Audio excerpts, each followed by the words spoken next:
This episode is brought to you by Accenture. When your advertising operations fall out of sync, everything else follows. Spotify and Accenture are working together to reinvent the rhythm of ad sales, using automation, analytics, and smarter workflows to simplify campaign delivery and access better data across the business. The result?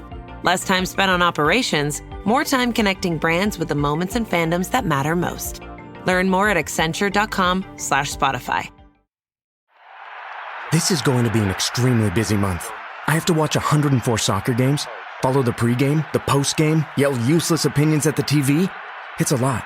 So I knew that when it comes to screening for colon cancer, the choice was clear. The Cologuard Plus test. It can be used at home and can only take 15 minutes, so I can do it during halftime and not miss any action.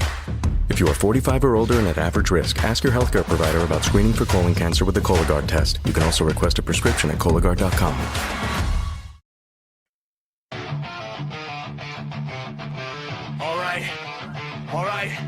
All right. This ain't just a show. This is a platform. Veteran built, battle tested. Welcome to the MisFitNation. Yeah!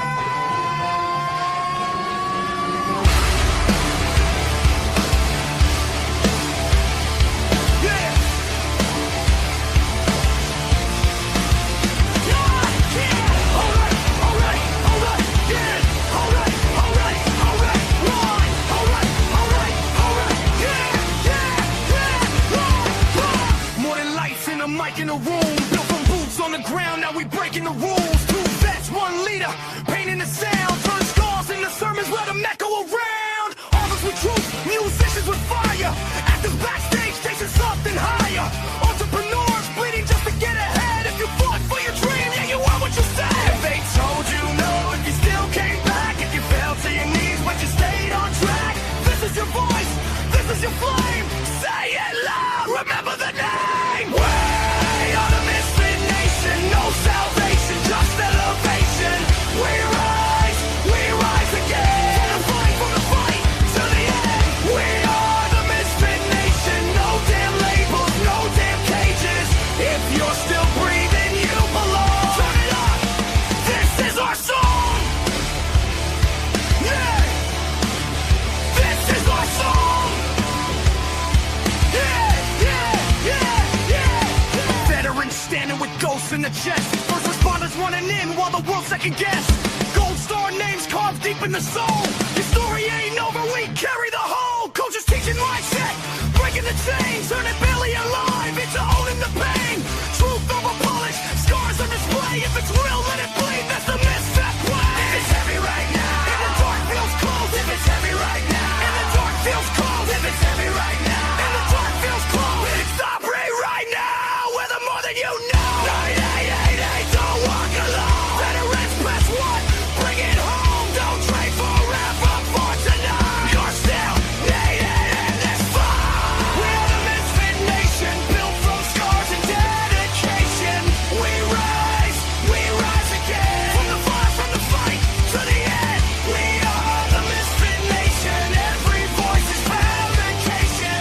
From the silence to the scream, we're strong. Welcome home, you belong. You belong. You belong. Oh wait, you. Oh wait, you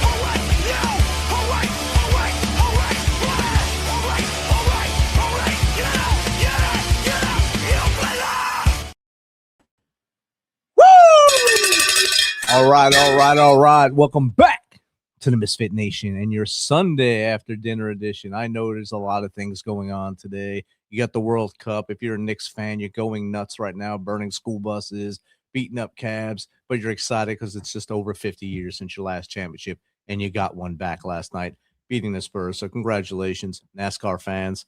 Denny Hamlin won again. That's 3 in a row. So if you're not a Hamlin fan, better start rooting for your driver a little harder so he comes in a little higher and a little better across the way.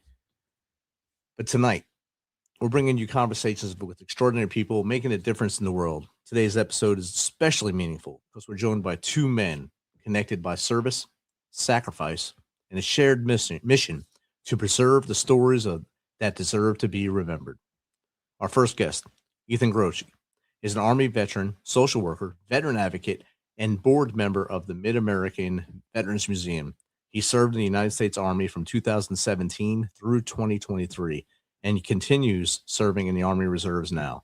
His experience, including being within hearing distance of the Abbey Gate bombing in Kabul, Afghanistan, shaped his understanding of sacrifice and purpose. Joining him is Jason Galvan, a Gold Star son whose life was forever changed by the loss of his father in military service. Rather than allowing tragedy to define his future, he dedicated himself to ensuring that the sacrifices of America's heroes and their families are never forgotten. Together, they co-host Operation Insight, a podcast devoted to highlighting ordinary people who have accomplished extraordinary things. Their mission is simple but powerful: preserve stories, honor service, and remind us that heroes truly walk among us every day. Today, we'll discuss military service, loss, resilience, leadership, healing, veteran advocacy, and the importance of carrying forward the legacy of those who sacrificed for something greater than themselves. Misfit Nation, help us and welcome Ethan and Jason to the show. Welcome, fellas. Thank you, Rich. What's up, Rich? Real pleasure. Thanks for taking this short notice jump in here. It's like 2-day notice, so it's outstanding to get you guys on here. Not to put you on the spot, but to get you in here as quick as possible. Absolutely. And it's just George again with his magic finger on the text made us all the stars align, get us together at the perfect time. Right. Make sure we all can be here tonight and talk. So thanks for doing this tonight. The Army birthday, nonetheless. That's right. Happy birthday, U.S. Army. That's right. And Flag Day. It all comes together. And of course, if you want to watch UFC tonight, you can watch UFC from the White House. So the world is upside down and inside out right now, but it's outstanding. You can have UFC at the White House. So That's right. we're not there, of course, but someone's there watching it. So, fellas, I gave the elevator pitch about both of you there. If you guys want to just trade off and give a little bit more about each other, right, yourselves, and let the Misfit Nation know about you. Jason, you want to go ahead first since you started the podcast originally? Sure. Hey, thanks for having us on, Rich. I really appreciate it. Ethan, thank you for joining us tonight, too. Guys, Ethan is one of my closest friends now. We've been hosting this podcast since April together, but I've been hosting this podcast since 2022, formerly known as the Dog Tag Podcast, now Operation Insight. Came from a grassroots effort after learning about the museum in 2022 and meeting with our former executive director, Jim Higgins, and knowing that there was a need for a podcast, need for another medium to preserve the stories. And very proud that we were able to, in the first iteration, to do about 45 episodes or so. And then now with Ethan, we're up to a total of 88 episodes just in the past few years here. So we're really, really proud of that and happy that we can dedicate our time and activities to the preservation of veteran stories. And that's just a little bit about the podcast, a little bit about my story. I was 11 years old when my dad was killed in action in the Battle of Khafji Desert Storm, January 31st of 1991. So after that, I've been associated with veterans and the ilk for that period of time. My mom remarried another military service member a few years later and have had military presence in all of my family members around the bigger part of the family for as far as I can remember. So that's just a little bit about me. Ethan? Thank you, Jason. Jason and a fellow named Jim Higgins, who is the previous executive director of the Mid-America Veterans Museum, they started the podcast effort, and they passed it off then to Jason and a gentleman named Dominic Masters, a Marine veteran. And then I was fortunate enough to step in after that, and we rebranded Operation Insight. We felt that sort of fit the theme of the podcast a little bit better. And as Jason referenced, since April of 2025, for just a little over a year, we have recorded over 80 interviews, and we've released, I think just today was our 45th. So in just a little over a year, not too bad, right? You know, Rich, I'm sure you know, most podcasts die out after a few months. And so and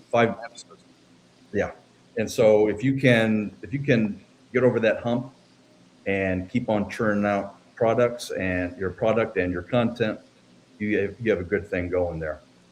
But yeah, let me share a little bit about myself. First of all, MisFitNation, thank you for joining us. Rich, this is a real honor.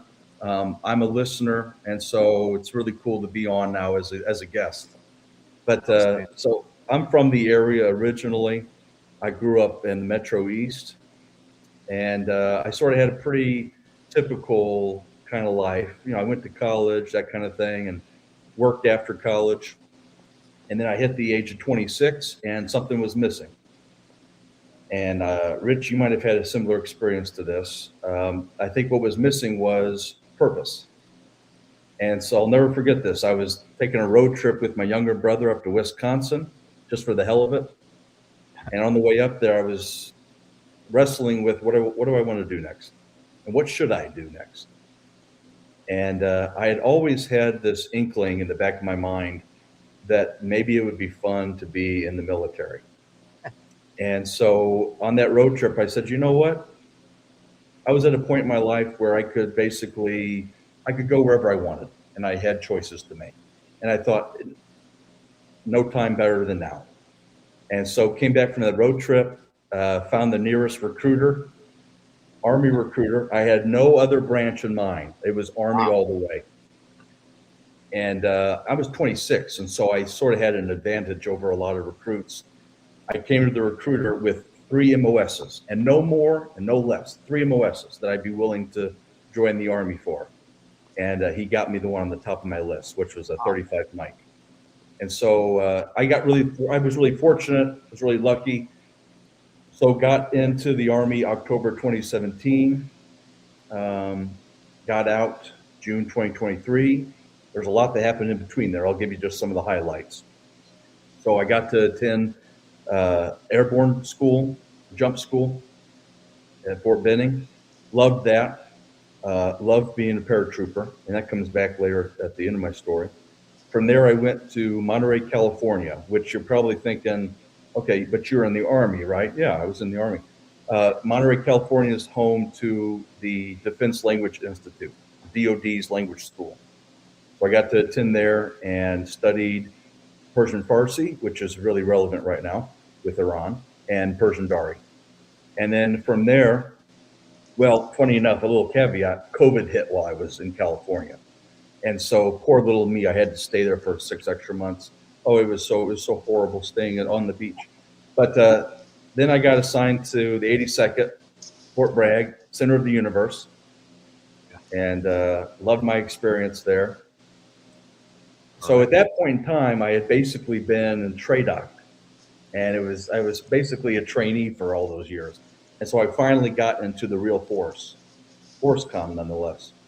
And so long story short, my sort of, if you can call it a claim to fame, was deploying to Kabul, Afghanistan during the withdrawal and evacuation. And Rich, as you referenced earlier, I appreciate you mentioning that. I was within 1.5 miles of the bomb blast at Abbey Gate. Wow. So that ties into my story now, because so I get out a few years later, like I said, June 2023. I come back to the area because I wanted to be home. And I saw an article, this was in Cottleville, which is not far from O'Fallon. That comes into play. I saw an article calling for volunteers at the Mid-America Veterans Museum. At that time, it was still the St. Charles County Veterans Museum. That would change within about a year or so of this. And so I reached out to, funny enough, Jim Higgins, who was Jason's original co-host, and I said, hey, I'd love to volunteer. I'm a veteran. I'm looking for ways to use my time, be productive. And so I started volunteering at the museum. The museum went through that name change. And then I happened upon the Dog Tag podcast. And at that point in time, they were going through sort of kind of a transition period, let's call it. And they hadn't done episodes for about 6 months. And so I reached out to the executive director, Nina D'Angelo. I said, hey, I'd like to get to know what I can do with this podcast. What can I do? And she linked me up with Jason. Our visions aligned perfectly as to what we wanted the podcast to be, especially with us, basically renovating it and reiterating it. And so, yeah, that's the story. So my wife and I better mention this or I'm going to get killed. My wife and I met in the Army. Can't forget that. She and I met out in California. And she and I now live in North St. Louis County. So that's my story in a nutshell. On the Bay in Monterey. I landed in Monterey Airport one time, and I got there so late that the rental car desk was closed, so I slept in the airport. Oh, man. Oh, that sucks. 1 a.m. till I think it was like 5 or 6 when the rental car people came. I just told the TSA guys, "Hey, wake me up when the rental car person comes so I can get a car and go to work." So I was going to Fort Hunter Liggett, the TDY. Yep. Yeah, I'll take care of you. No one's ever slept here though. I'm nowhere to go. I gotta stay here. So I just pulled 2 couches together, went to sleep, and he came up and got me. He said, "Hey, they're here." Thanks, bud. And I got a car. But that was as close as I got to hanging out in Monterey. There you go. That's not bad.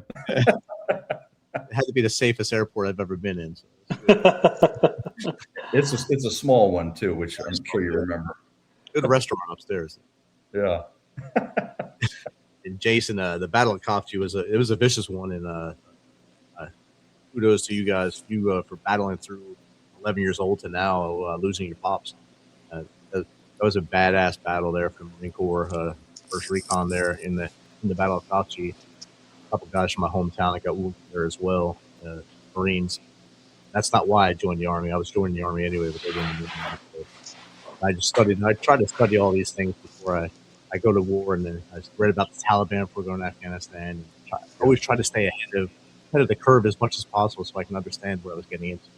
And I'm sure you've done the same thing. Absolutely. Jason, for you to keep driving forward from 11 years old up forward.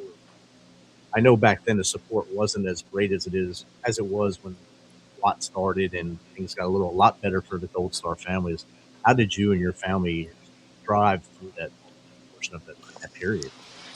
Oh, great question. I mean, the military complex, or establishment at Hurlburt Field, where we were at that time, actually wrapped their arms around us pretty well, and the community at large did too. So it was, of course, like Ethan and I like to discuss with our guests here, our guests at the museum, is that the Vietnam veterans didn't get the reception like the Desert Storm veterans did coming back, but that also goes for Gold Star family members with just news outlets, news broadcast.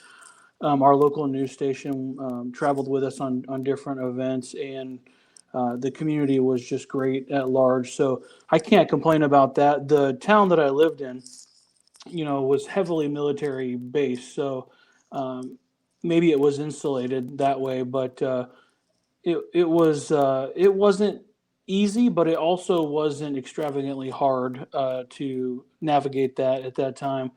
One of the things that I cherish that is important to me is that I got to talk to my dad for the last time, probably around the 16th of January, about 2 weeks before he died. It was at my buddy of mine's house across the street, catty corner to the street, and his dad was a major in the Air Force, so a fighter pilot. So, we back then we didn't have cell phones. It was all handheld phones that you had on a receiver in your house. So you would get, the different interference from the different phones across the neighborhood. But at any rate, my mom ran across the street and in the rain and handed me the phone. So I got to talk to my dad, ran back home and talked to him for about 5 minutes or so. And that's a moment that I cherish. But that I mentioned that family because, and to answer your question, they wanted to make sure they were a part of my healing process, created a back then, we had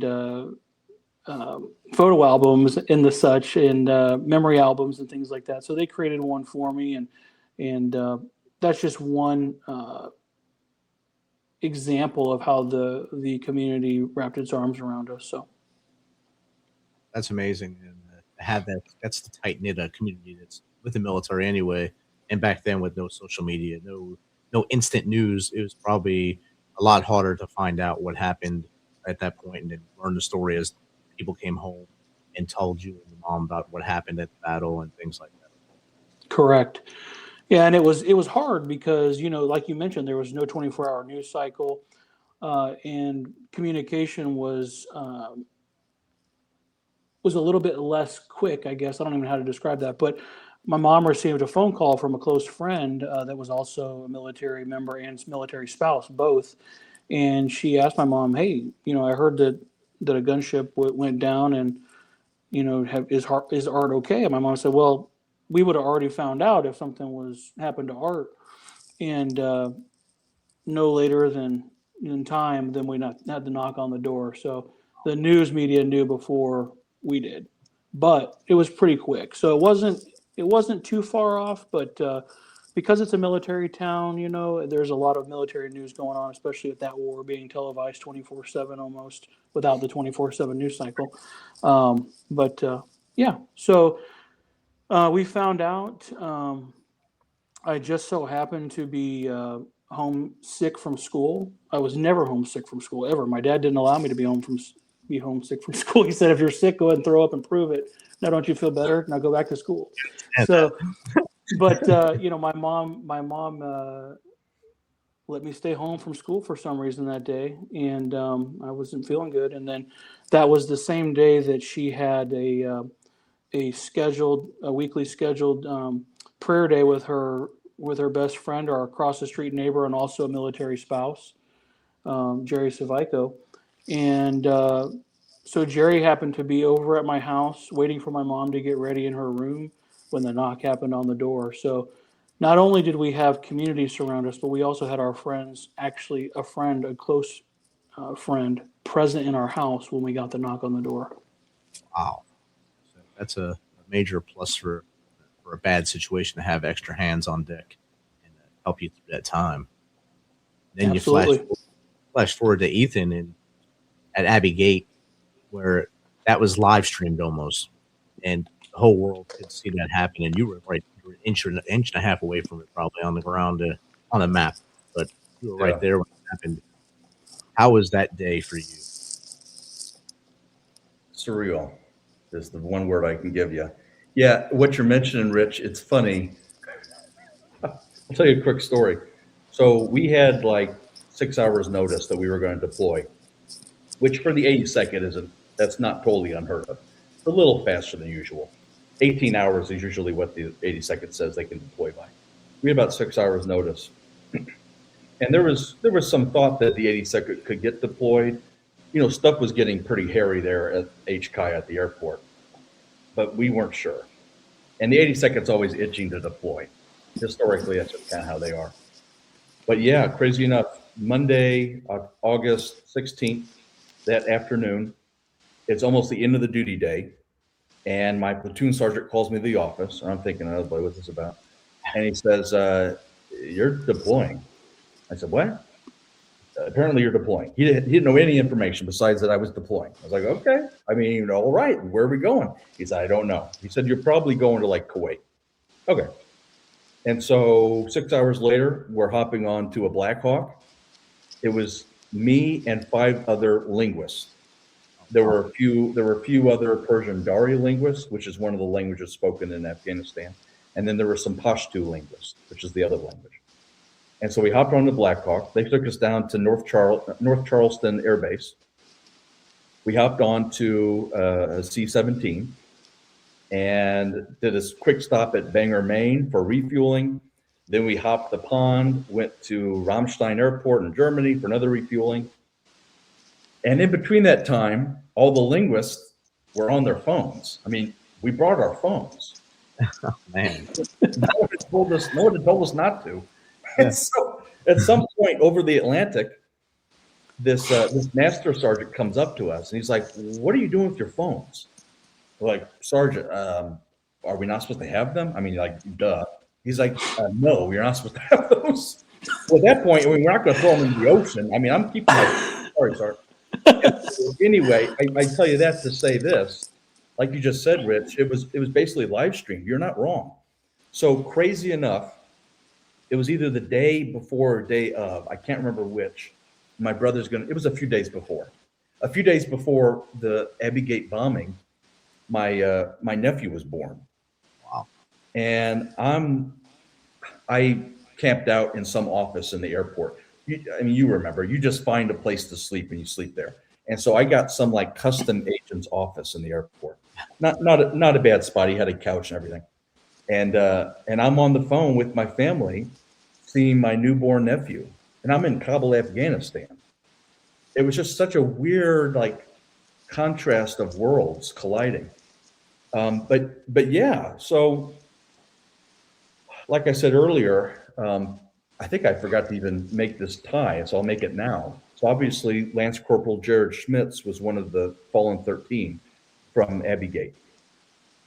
And I can still remember, and this sort of relates to Jason's story, I can still remember when the names of the fallen were, publicized the next day. And I saw Lance Corporal Jared Schmitz. I didn't know him from Adam, but I know St. Charles, and that was his hometown. And immediately it hit me, like I'm here across the world in this dangerous, violent, hostile place, and a kid that we probably went to cards games together and didn't even realize it. We probably went to blues games. We were in St. Louis together, didn't even realize it. And now he's dead. And I'm alive, and I'm here, and I'm breathing, and my nephew just was born. I have these things to be grateful for, but Jared's gone. And so part of the reason when I came back, to relate back to my story earlier, when I came back, I wanted to give back because it's not so much survivor's guilt. It's not so much moral injury. I just felt like I lived, Jared didn't. So I have to live at least part of my life for Jared and in his memory. And so to bring us all back, crazy enough, the museum has a lot of displays, over 600 displays. But there is one corner of the museum that honors the fallen. And on either side of this basically display case is Captain Arthur Galvan and some memorabilia from his time in service, and Lance Corporal Jared Schmitz's uniform. Wow. In the same corner of the museum. And so, I believe in things happening for a reason. I believe in fate. And I think it's fate that Jason and I found each other. And I think it's fate that we have this program that we can highlight veteran stories and highlight the veterans who are walking amongst us. Heroes, like you said earlier, Rich, heroes amongst us that you wouldn't even know unless you ask. So, but all of that to say, it was a surreal experience. And this might sound strange to people, but I'm grateful for that experience. I got to help a lot of refugees escape certain death. And I got to see a lot of amazing acts of kindness that give me faith in humanity. So I'm grateful for that experience. That's an amazing story, an amazing link to go right back to the St. Charles thing and Corporal Schmidt. And I went to St. Charles while I was working out there. George lined me up to give a speech to the Boy Scouts out there. Yeah. I drove out there from my apartment and I gave a speech, and he could have been there, the young man, because they were all young. All those Marines were young that we lost. Yeah. He could have been a Boy Scout at that time. And I gave that speech, and all of them always wanted to know, how did you get through things? Every question that they asked was basically, how did you get through things while you were in Iraq and Afghanistan? And I just kept telling them, worrying about the people to your right and left and making sure you're taking care of them, and they'll take care of you. And their eyes lit up, and they said that because they thought it would be about shooting or whatever. And I just gave them the honest answer. That doesn't matter. And if those two on my right and left don't fight with me or for me, I'm not going to make it home anyway. If I don't fight for them, they're not coming. That's the whole battle for us. We're not fighting for the politician. We're fighting for the dude and dudette next to us. And that's what lit their eyes up. And that's my first public speaking engagement I did with those Boy Scouts. And it was an amazing time for me. It's funny that you mentioned that, Rich, because I'm going to give a little plug to an episode we released just today in honor of the Army birthday and Flag Day. We have a guest, Lieutenant Colonel, retired, Jim Craig. And something he said in his interview, he was an officer in the infantry branch. something he said in his interview is the Army's greatest weapon is not a rifle, it's not a handgun, it's not a tank, it's the infantrymen. It's the soldier. Yeah. And so I think that lines up with exactly with what you're saying. It's the people that make the military strong. Definitely. And the other link from me to you guys is just down the road from you is St. Genevieve, Missouri. That's where the Misfit Nation is born out of, a young man that was taken from us in Afghanistan, December 31st, 2010. Sergeant Michael Beckerman. Part of the highway is named from there by St. Genevieve. He was my soldier. And that was my only soldier I lost in full combat. I say that to go back to your thing about purpose. And I didn't have any survival skill because I couldn't stop that from happening. You can't stop those things from happening. Yeah. Combat things happen. But my purpose from there was to keep living, keep pushing forward and helping others. That's why I started the Misfit. It was called the Misfits and named it the Misfit Nation. Just drive forward and helping as many people as possible. Absolutely, Rich. Thanks for sharing that. Yeah, for sure. See, that's that keep link. We keep linking. It's not just George that links us together. It's other things too. You're right. And I love that. I love that interconnectivity. Jason and I are always, I love at the end of our interviews after the veteran has, as we get a photo of them and we say our goodbyes. And I walk back in after locking the door to the museum, and Jason and I just kind of look at each other and say, wow, how lucky are we? Wow.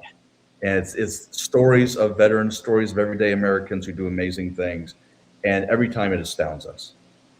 Some of my favorite things too, Rich, about our about being with veterans on a weekly basis in our with our podcast is that many times, almost every time actually, the veteran will tell us a story or relate a story on the show, and then afterwards say, "You guys, this is the first time I've shared that story." And this could be a Vietnam veteran, this could be a 101-year-old World War II veteran from the Battle of the Bulge, who we just had on.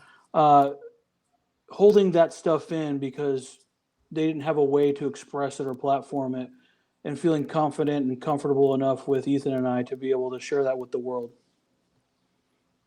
Wow, that's awesome. And a lot of them, like you just said, a lot of them don't like to talk about things that, especially the older veterans, they don't like to share all the things they went through with their families. There's usually one or two people they'll talk to about it. And if you're lucky, it's you.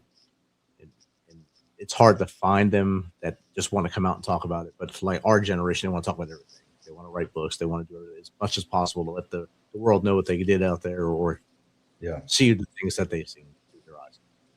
The older generation, they kind of kept things close to the chest and just came home and just flipped that switch and went back to work. It was a generational thing. That's how they were raised. You don't boast. You don't talk about yourself. You keep your head down. You work hard. I want to do that story that Jason just shared one better, because what Jason didn't mention is that veteran, that World War II veteran who was at Battle of the Bulge for the entirety of the operation, his daughter drove him to the museum. And we offered, just so you know, we offered to come to him. But his daughter said, nope, I'm going to bring him to you guys at the museum because she wanted to see it. And after that, the daughter, and she's great, Mary's her name. Her dad's Tom Lacey, an amazing American. She had warned me, like, hey, just so you know, my dad's old. You know, he gets kind of that sunset thing after afternoon, after lunch. Hopefully he'll last half an hour. Rich, we spoke for 2 hours with Tom. Wow. That is awesome. Afterwards, Mary said, I never would have expected that. It's like he was a young man again. It was incredible. Absolutely. But what you said is true, Rich. It could happen to anybody. Jason and I were just lucky enough to get him probably on just the right day where all those stories were right at the front of mind for him. Definitely. I think I was 9 or 10 years old. We used to go on vacation upstate New York in Catskills. And we went to this little bar, and the Big Indian was the name of the campsite place. My dad would take us to the bar at night, because that's what you did at those days. We played a little foosball thing in there, and there was a man sitting at the bar. I went up there to talk to my dad, and he just started talking to me. And this guy turned out to be Rommel's driver. Wow. Wow. That stayed in my head forever. I hung out with Rommel's driver.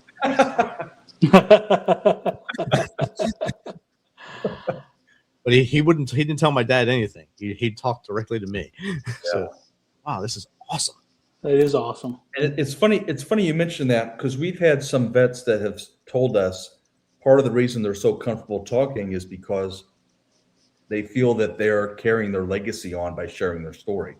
And so that gentleman probably focused on you because you were a young person at that time, and he thought, I want this young person to carry my story forward. At that time, I wasn't jaded by any news or any readings. Exactly. So I was just listening. Yeah. Just stayed with me forever. It's pretty awesome. We already got a question from the audience for you guys. Hope you're ready. Here we go. This is from Jenny Block 86. Ethan and Jason, both of you experienced military service from very different perspectives. What is one thing you wish every American understood about the true cost of freedom? Thank you, Jenny. Jason, Jenny, thank you for your question. Jason, I feel that you might have more of a robust response because you've been in that life a lot longer than I have.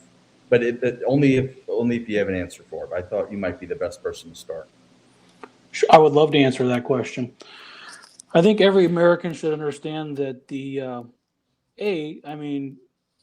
there are people that will pay the price for freedom from a young age until they die, and those are Gold Star family members or a spouse. But the cost of freedom for a veteran, and I'm not a veteran, but I've been around a lot of veterans and interviewed them, and being with Ethan, is there's a cost for the veteran as well that doesn't pass away, and that cost can be a heavy burden. And I think the care and concern that Americans should have for our veteran population should be stepped up a notch so that their mental health can be taken care of, their physical health, their moral health, and there's so many things that we can change to as everyday Americans to support our veterans more. And I think the cost of freedom isn't just those that pay the ultimate sacrifice, but those that pay the sacrifice every single day. And Ethan, I think you would echo that if I were to ask you, especially being at Abbey Gate. 1 minute you're helping refugees leave the scariest time in their life, and the next minute 13 brothers and sisters in arms are gone, and their families have to handle pick up the ashes from there, so to speak. But the guys that come home, the guys that experience things that didn't die, sometimes they have to resurrect in their personal lives, even though they're not physically dead. So we got to take care of those guys too. That's a price of freedom that we don't ever, not ever, but that we probably tend to overlook sometimes. I want to highlight a little bit of Jason's story. Whenever Jason, I love moments where he shares little nuggets about himself during our interviews, because for me, it's like I'm the audience in those moments in time. But the reason I thought Jason might be a good person to answer that question first is because Jason didn't choose that life. Jason was born into it. I chose to serve. I chose to raise my right hand, take the oath, all that stuff. Jason didn't have a choice. Jason's father made that choice at his young age. And Jason's father decided, I want to fight for my freedom and my countrymen's freedom. And so Jason has a very interesting perspective on the cost of freedom. He lost his father, yes, and we honor that sacrifice. But Jason lived that life throughout his entire childhood up until young adulthood. Going from base to base, different installations. He was a military brat. Something I want to highlight that I think answers Jenny's question in a different kind of way. We get a lot of, and I'm so grateful for this. I'm so happy that we have this. We have a lot of Vietnam veterans who we've had on, and their stories are absolutely mind-boggling. We've also had a few Cold War veterans on. And I want to relate their story to Jenny's question because they paid a price as well.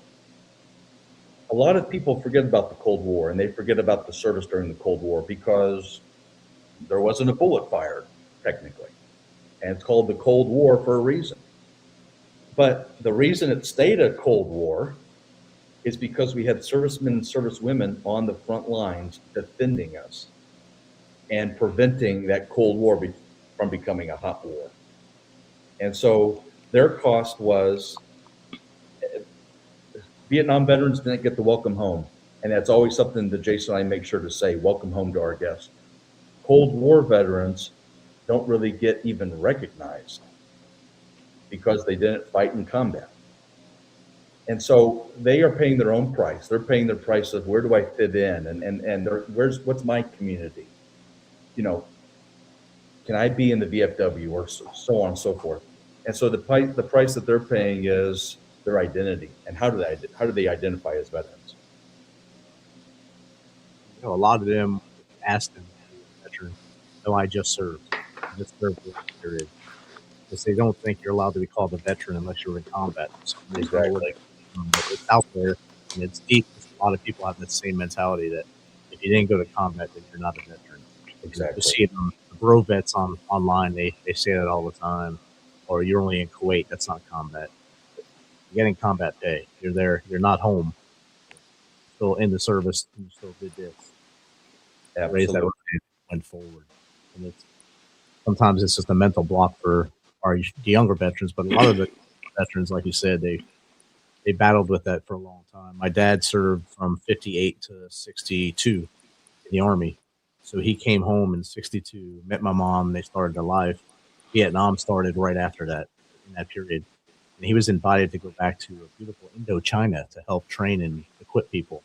And he said, no, I served my country, not knowing what the next 15 years was going to be. Yeah. So a lot of his brothers that he served with went over to Vietnam, and a lot of them did not come back. But he had that in his head forever. But he just kept driving forward, knowing that he served, and all I did was go to Germany.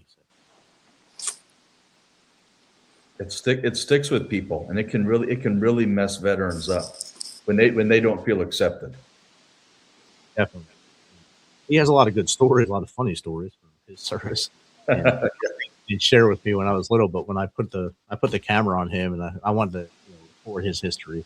I did 3 shows with him to get all his history out there, and now I know so much more about him, so much more about what he did in service, before service, after service, that I probably never would have really understood if I didn't sit and make him talk to me about it. Yeah.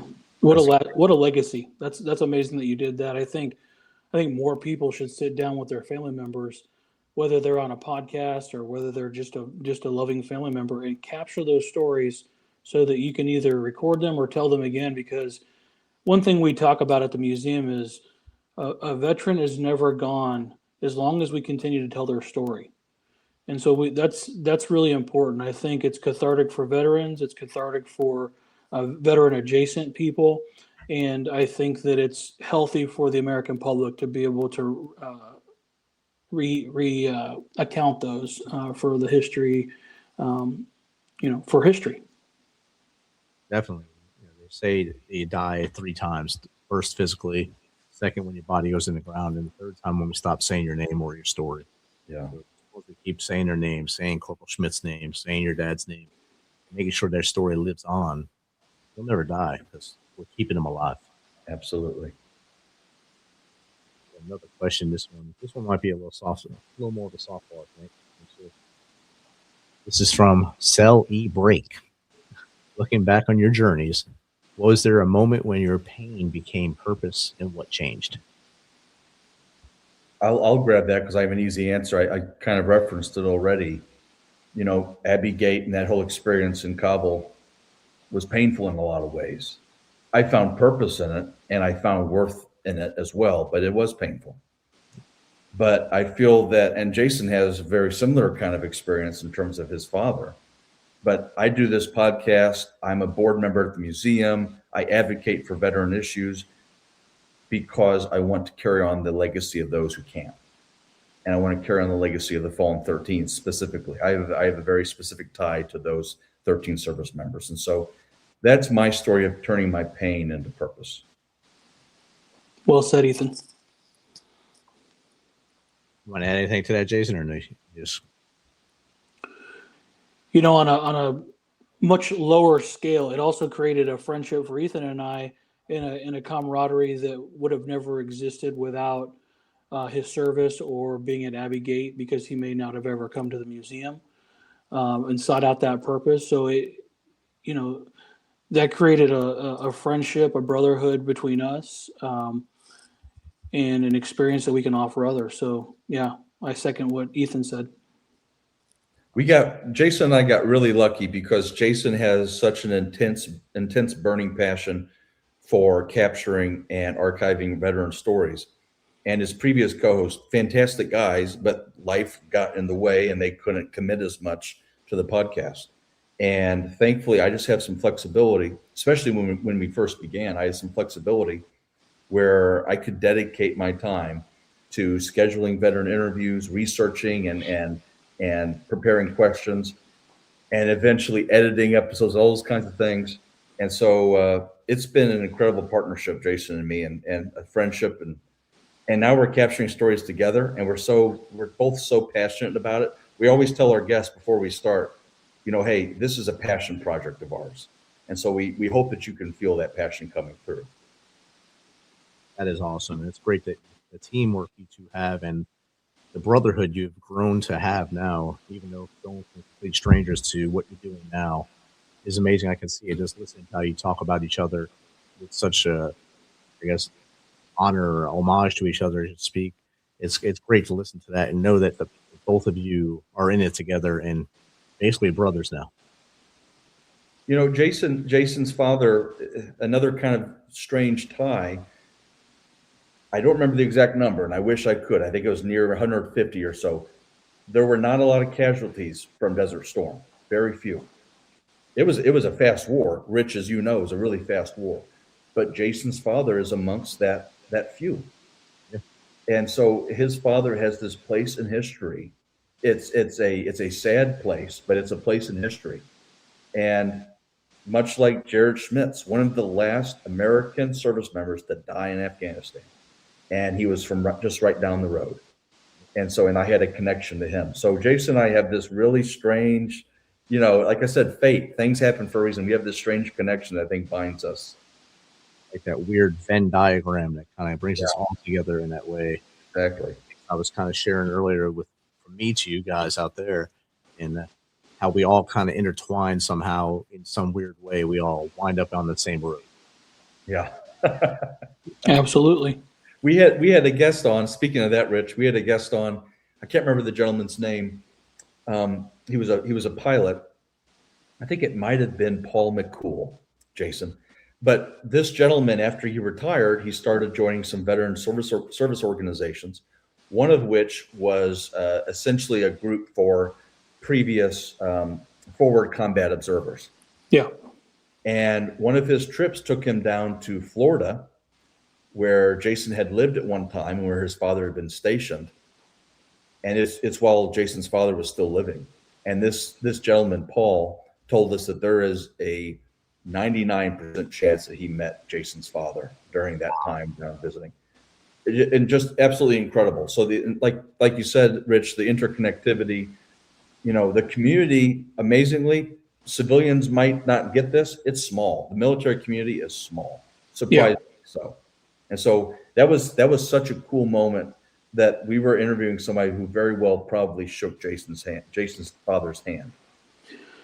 And so, Rich, the connection there, and Ethan, I'll just expound on that a little bit, is that Paul was a forward observer in Vietnam. My dad was a combat controller when he first got into the Air Force as an enlisted A1C. And so that's kind of where the match might have been. But my dad always desired to be the best. I'm gonna brag on my dad because every time I talk to somebody about my dad, or every time I interview somebody, I tell them I want to talk about my dad because it's the most important reason why I do what I do.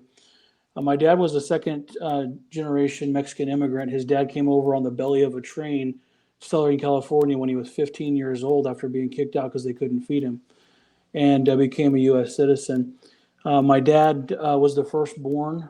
Obviously, he was a Eagle Scout, and he went into the Air Force as an A1C as a combat controller at Hurlburt Field, Florida, and then got out in 1980, right around Eagle Claw, because he got selected for ROTC at Troy State University. along with one of his combat control buddies. And after getting to Troy State University, he became the Cadet Corps commander, which was the officer of the class. And after he graduated and became an officer, he went over to California for nav school and became a trained navigator. Then on to Tucson, Davis-Monthan Air Force Base to fly the EC-130 platform as a navigator, and then back to Florida, where he started his career to become part of the 16th Special Operations Squadron, and also one of the contributors to OP4, which is the four Special Force operational organizations working together and collaborating together. So my dad was a special operator his whole life. And he was the first in his family to graduate from college, the first to get a master's degree. He had a degree in international relations from Troy University, master's degree. And so he was killed when he was 33 years old. So my point is that this man, Art Galvan, he accomplished so much in 33 years and gave everything he could to society, to his country, and ultimately his life for his country. So I love to tell that story about my dad. He's my why behind this, and I want everybody in the world to know about my dad. He also gave us you. So you're that legacy that lives. And Thanks, Jason carries that light forward just the right way, a very, very, very perfect way. Outstanding. We got another one in from the Twitch world here, from Herb Lena. Through Operation Insight, you've interviewed extraordinary people. What story or guest has impacted you so deeply that you still think about it today? I hope I don't steal yours, Jason, because I think it's on our top 3 or 4. I have an answer right away. Tom Bomarito, Staff Sergeant Tom Bomarito, United States Army. He's a Vietnam veteran. A story he told us, amongst many stories. We talked to him for just under 2 hours. But he got some leave while he was deployed to Vietnam. I think about a week was kind of standard. And he spent his week of leave in Hawaii, and he met his wife there. They had gotten married almost right before he got deployed, and so they didn't really have a honeymoon. So this was sort of acting as their honeymoon, the 7 days in Hawaii. Paradise. People will save up for years to go to Hawaii. And he goes there. He gets off his flight. Immediately a car backfires. He drops to the ground because that's what he was used to. He would wake up in the middle of the night in a cold sweat, thinking that there were people around him that he needed to protect himself from. Again, that's what he was used to for months. He had been in Vietnam for about 6 or so months before this 7-day leave. And what he told us was he couldn't enjoy a single second of being in paradise, Hawaii, with his wife, his new bride, because all he wanted to do and all he could think about was his men back in Vietnam. All he wanted to do was get back in the fight. It gives me chills just recounting it now. At the time when he said that, I was near tears. Another quick story, because Jason and I find it very important to highlight all stories. And so I want to highlight a female veteran story. It's one of my favorite veterans, Helen Keverick, Sarge. Helen Keverick was one of the 2 first female Marines to go through integrated drill instructor school back in 1952. Wow. Talk about a trailblazer. I think she's 94, 95 now, something like that. And she's got all the spunk that she had back then. And we asked her to do a cadence, and she did a cadence on the podcast. She was so much fun. But wow.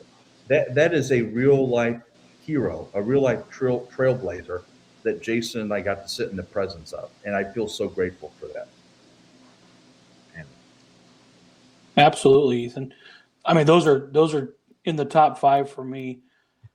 I think to add to that, I'll just add one more real quick. Bud Haddocky, he's now deceased. He was a World War II aviator, and just the number of battles that he survived, air battles. And one of the stories I'll recount is that his crewmates would ask him, "Hey, Bud, why are you keeping a log?" why are you even writing down what's happening? And he said, well, I want to remember what's happening. They said, you're going to die. You're not even going to make it home. So why even worry about it? And he had the forethought and fortitude to document that.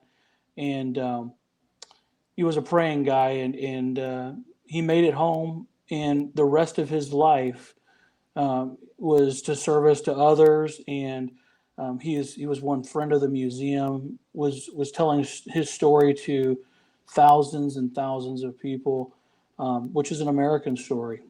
And so I was so proud to have known him and to be able to have him recount. He was able to write a song and sing it on a movie that came out. I think it's called The Cold Blue, or is that correct, Ethan? The Cold Blue. I can't remember exactly. But anyway, he came up with this song, and they asked him to sing it. He sang it out the Air Force Museum.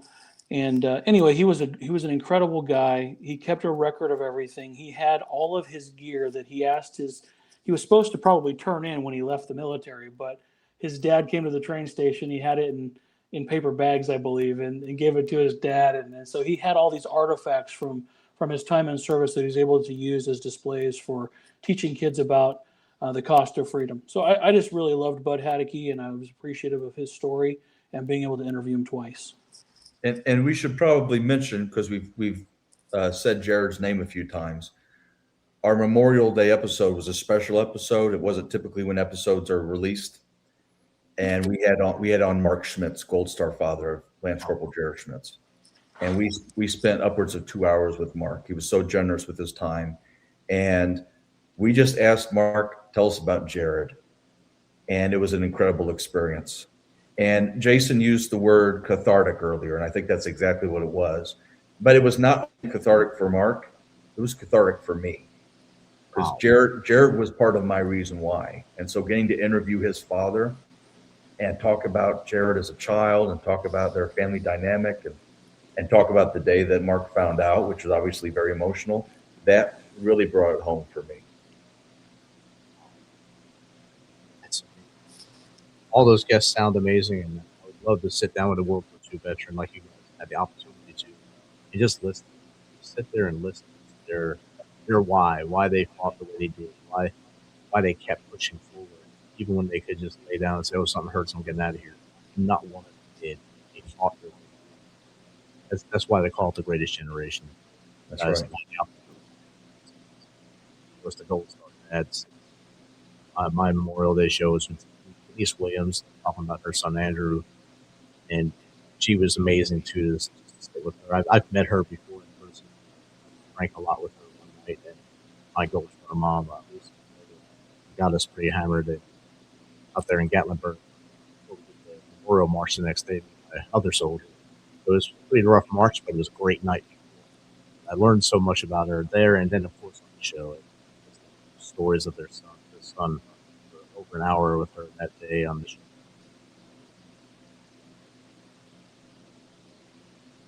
We got two more questions from the audience for you guys. Say Juniper berries.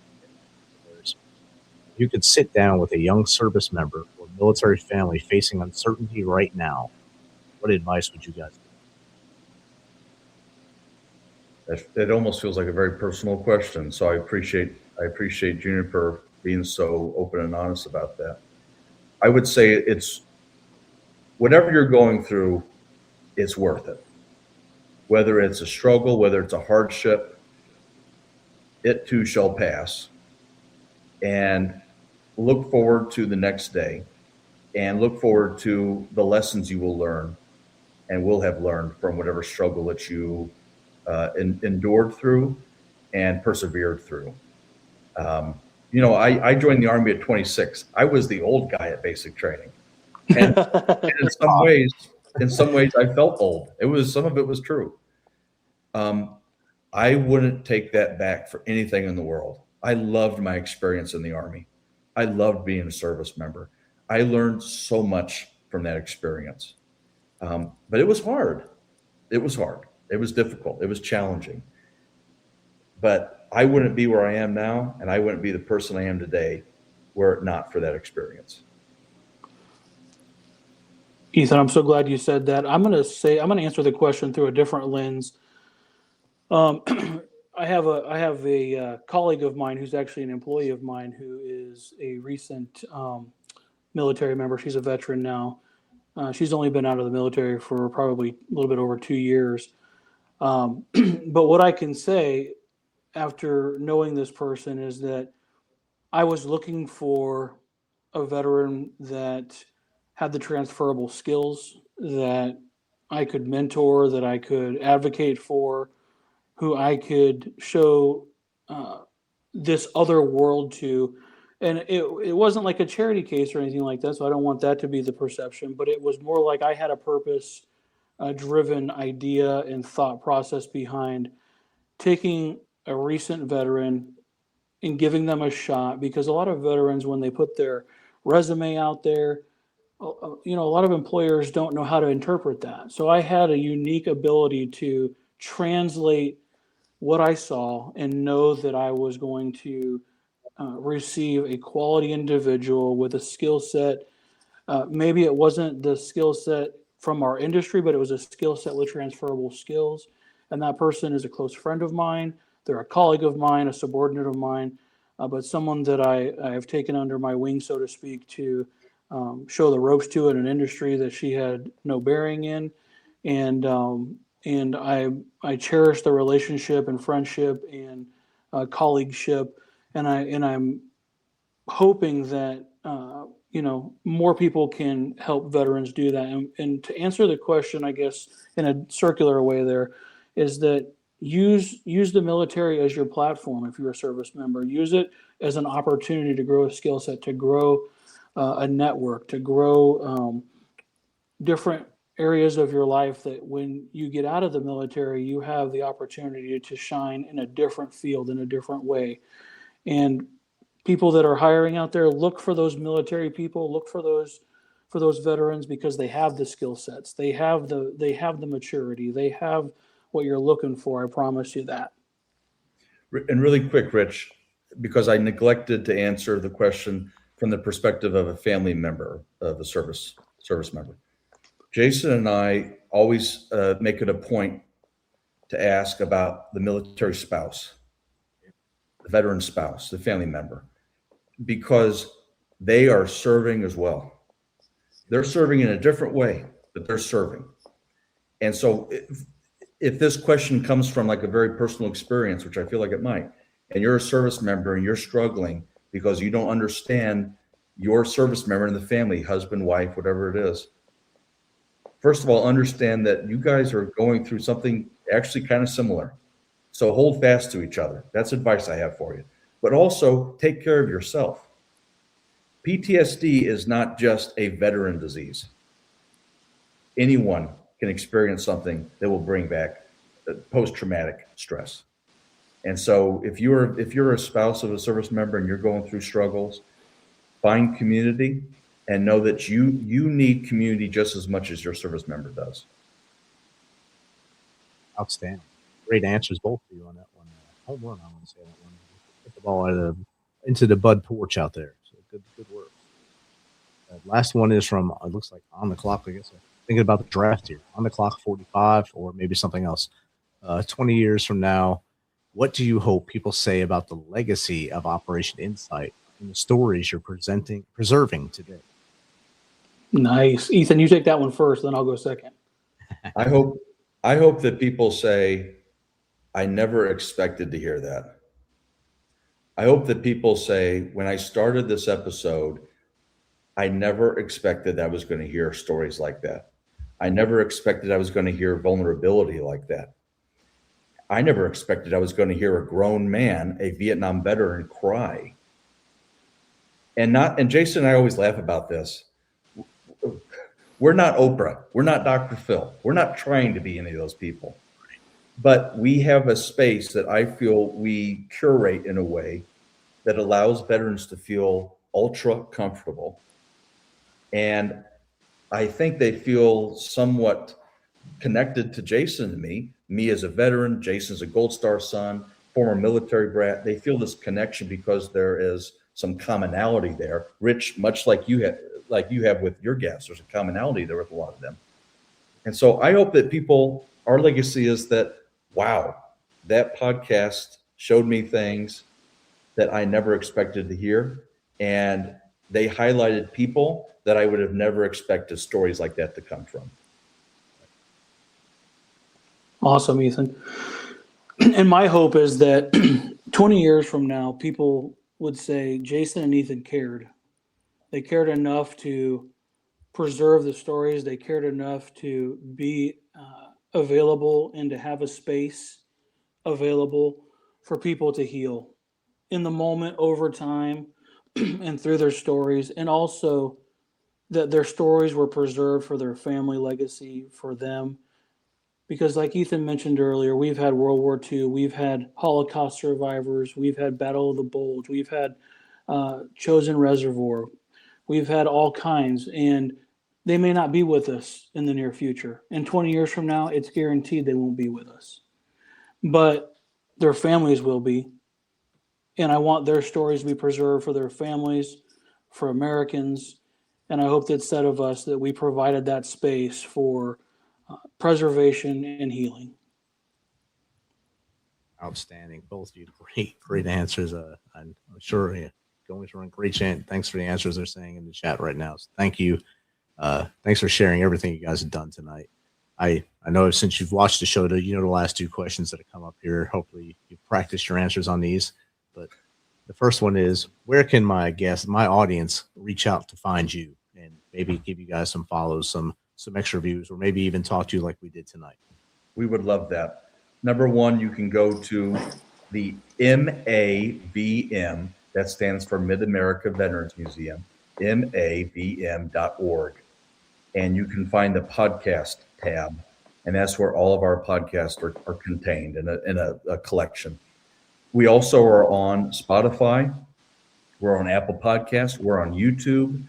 Podbean is the platform that we use. You can find us there as well. If you Google Operation Insight Podcast, you'll be able to find us. And we have an email address that Jason and I check on a regular basis. And I'd love to hear from people. We'd love to hear from people. Operation Insight at MAVM.org. I'd be happy to communicate with you via email. Outstanding. I'm sharing the screen right now of your site.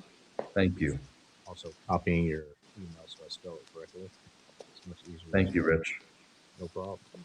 Pasting that to the chat so people can just get that down there. That's how I got most of the information for the show, is just Googling Operation Insight and found this. Got your pictures. I got your picture in that booth together and let ChatGPT make it some thumbnail. Very nice. Thank you. You're welcome. I figured if I had one of the two of you together, it's much better than copying and pasting stuff. Absolutely.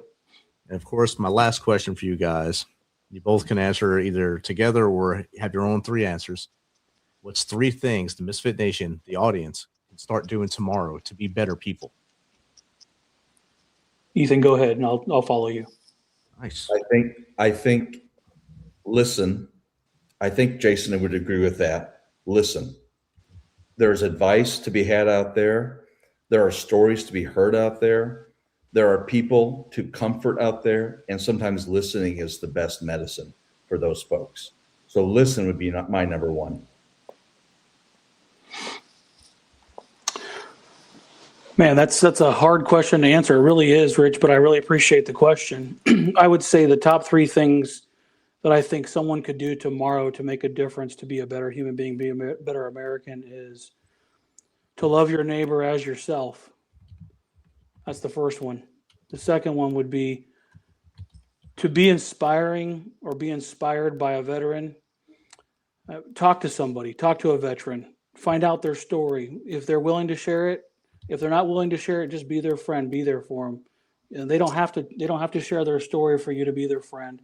So reach out, find a veteran organization to volunteer at. You'll find a lot of value and joy in that, I promise you. And then the third thing I would say is to love your family. Your family is your number one priority, no matter who you are.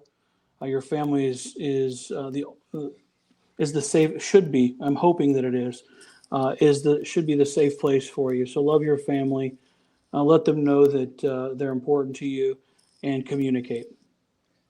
I thought we were popcorning, so let me add my last two. Well, add your last two, Ethan. Sorry about that. I was trying to do the co-host thing there, Jason. I know. I got loose, man. You let me loose on that. That's okay. That's okay. So my last two, I'll make it quick, Rich. My last two, care, because caring is half the battle. And sometimes it can be really hard to care. But those who choose to care are going to be the ones that make a difference. And the final one after that is hope. If the moment you give up hope is the moment that you die inside. Listen, care, hope. Unless someone finds a way for us to live on Mars in the next 100 years, this is what we got. We have planet Earth, and we have to make it work somehow. And so listening, caring, hoping together is how we're going to make this a better world. Outstanding. Great 6 answers there, guys. Thank you for showing me your co-host abilities there. That was awesome. Great chat tonight, guys. Thanks for sharing everything from the legacy of your dad, Jason, Captain Art Galvan, Ethan, for sharing Corporal Schmidt with us, and your why behind both of you for Operation Insight. And the whole thing with Operation Insight, the whole purpose of Operation Insight is amazing. I know you invited me to be on your show, and I'll do it whenever you need. Whenever you want me to be there, or be on the air with you guys, I'll do it with you. So just send me an invite. I'll be there. Absolutely. We'd love to have you. Rich, it's been such an honor, such a pleasure. Thank you, and thank you to your audience as well. Outstanding. Misfit Nation, I hope you got something out of tonight's show. I know I did. Army brothers and sisters, happy birthday. Cut that cake tonight. Have a great time tonight. Wherever you are in the world, if you're at the tip of the spear, we got you here. We're behind you 100% here. We don't wear the uniform no more, but we're here for you.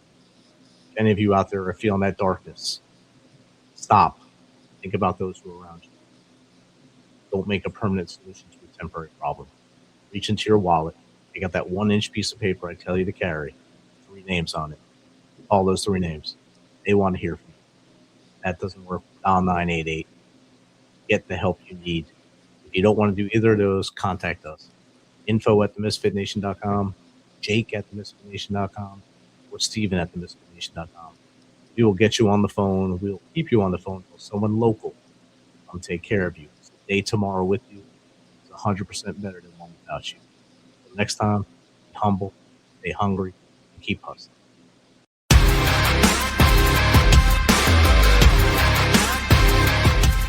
Thanks for checking us out and being a part of the Misfit Nation show. Don't forget to visit our website at themisfitnation.com. That's themisfitnation.com. Check out all our past episodes and get some of the great Misfit Nation gear for you and your family. As always, be humble, stay hungry, and keep hustling, because we are Misfit Nation. Misfit Nation.